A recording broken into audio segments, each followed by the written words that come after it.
Le prophète sallam dit à Jibril, et quelle est son histoire? Jibril dit, un jour, alors qu'elle était en train de coiffer, cette femme-là, on n'a pas retenu son nom.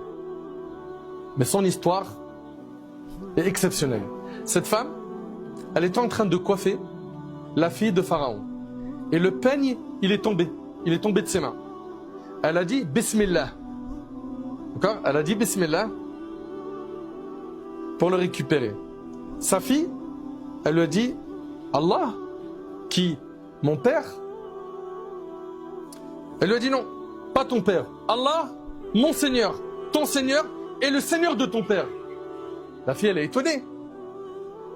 Elle est étonnée. Pour elle, la seule divinité, c'est son père. Elle ne comprenait pas comment on pouvait adorer une autre divinité que son père. Alors elle a remonté l'information. Et subhanallah, Pharaon était étonné. Comment est-ce que dans mon palais, il peut y avoir quelqu'un qui adore autre que moi? Il l'amena à lui. Et il lui a demandé si elle avait un autre seigneur à part lui. Elle lui a dit oui, mon Seigneur et le tien est Allah. On y voit quoi ici? Cette fierté d'être musulman, d'être musulmane.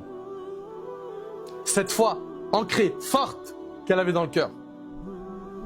Alors, Pharaon n'a pas cherché à comprendre. Il a ordonné de faire bouillir une grande marmite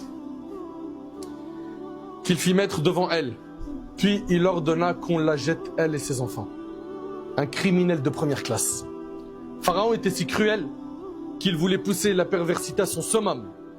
Il a eu l'idée de faire venir les enfants. C'est tout ce qu'elle avait dans sa vie. Les enfants se suivaient les uns les autres.